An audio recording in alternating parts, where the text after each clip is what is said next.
wabarakatuh. Perkenalkan, nama saya Metia Astuti, NIM 21014111230, kelas 1 FPGSD. Tugas ini saya buat untuk memenuhi UTS saya dari mata kuliah Bahasa Indonesia, Ibu Nurjana MPD selaku dosen pengampu mata kuliah pembelajaran Bahasa Indonesia. Langsung saja, di sini saya akan memaparkan penjelasan tentang perkembangan bahasa Indonesia dari dulu sampai sekarang. Sejarah bahasa Indonesia, bahwasannya bahasa Indonesia seperti yang kita ketahui digunakan resmi oleh Indonesia setelah adanya Ikrar Sumpah Pemuda. Sebelum adanya Kongres Pemuda yang bersejarah itu, beberapa puluhan tahun ternyata bahasa Melayu sudah digunakan secara luas di Hindia Belanda atau Indonesia. Bahasa Melayu selain digunakan sebagai alat komunikasi yang sederhana, ternyata juga digunakan pada persuratkabaran. Penggunaan bahasa Melayu di Indonesia sebagai alat komunikasi atau bahasa perantara sebelum adanya bahasa Indonesia sebagai bahasa nasional dan bahasa negara yang dapat dilihat dari banyaknya prasasti pada zaman Kerajaan Sriwijaya. Pemakaian bahasa saat ini. Bahasa mengambil peran yang sangat penting dan merupakan identitas suatu bangsa, seperti di negara kita.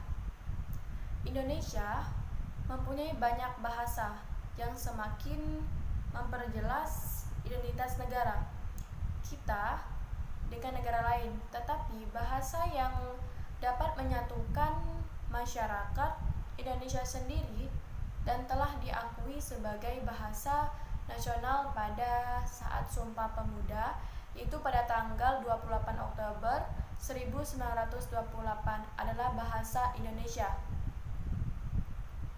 Sebagai bahasa nasional dan juga sebagai bahasa negara, bahasa Indonesia wajib digunakan di dalam segala kegiatan resmi kenegaraan. Demikian pula semua jenjang pendidikan mulai dari sekolah dasar sampai perguruan tinggi. Bahasa Indonesia dijadikan sebagai bahasa pengantar. Hal itu dimaksud agar bahasa Indonesia dapat berkembang secara wajar di tengah masyarakat. Selain itu, upaya tersebut diharapkan pula menjadi perekat persatuan suku yang ribuan jumlahnya ini menjadi satu bangsa yang besar, yakni bangsa Indonesia. Bagaimana penggunaan kalimat efektif dalam tuturan formal? Dalam berkomunikasi, orang akan menggunakan bahasa sebagai elemen dominannya. Pada komunikasi informal, bahasa yang digunakan juga bahasa informal. Sebaliknya, pada komunikasi formal akan digunakan bahasa yang formal pula.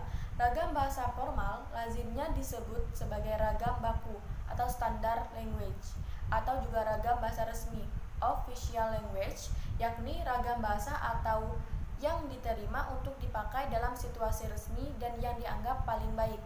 Misalnya, dalam undang-undang, surat resmi, berbicara di depan publik, komunikasi sehari-hari di kelas, dan lain-lain. Ragam resmi juga dipahami sebagai ragam bahasa yang dipakai bila kawan bicara kita itu adalah orang yang dihormati atau bila topik pembicaraan bersifat resmi, seperti surat menyurat dinas, undang-undang, karangan teknis, makalah, skripsi, dan lainnya, atau di depan umum.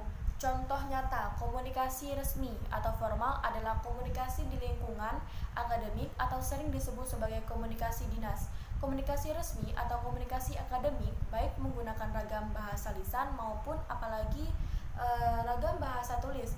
Jelas di sini bahwa siapa lawan bicara dalam situasi bagaimana menjadi sangat menentukan bahasa yang dipakai dalam berkomunikasi.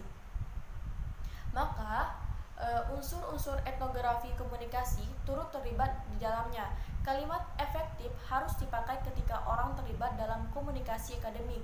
Misalnya, saat menulis laporan skripsi, menyusun makalah, menjawab pertanyaan saat kuis di kelas, misalnya pertanyaan ketika saat presentasi di kelas, dan lain-lain.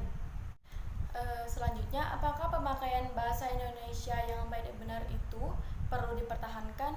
Ya, jawabannya itu sangat perlu kita pertahankan karena bahasa Indonesia harus menggunakan bahasa yang baik dan bahasa yang benar. agar dapat diterima oleh masyarakat yang membacanya. Selain agar dapat diterima oleh masyarakat yang membacanya, menggunakan bahasa Indonesia yang baik dan benar juga diperuntukkan agar tidak adanya kesalahan dalam penafsiran tulisan. Kondisi pada saat ini terhadap penggunaan atau pemakaian bahasa. Saat ini pemakaian bahasa Indonesia sudah menjadi hal umum, sebagaimana bahasa nasional dan juga sebagai bahasa negara. Bahasa Indonesia wajib digunakan dalam segala kegiatan resmi kenegaraan. Demikian pula di semua jenjang pendidikan mulai dari sekolah dasar sampai perguruan tinggi juga bahasa Indonesia dijadikan sebagai bahasa pengantar. Baiklah, cukup sekian materi yang telah saya paparkan. Jika ada salah ucapan, saya mohon maaf. Kepada Allah saya mohon ampun. Cukup sekian, saya akhiri. Wassalamualaikum warahmatullahi wabarakatuh.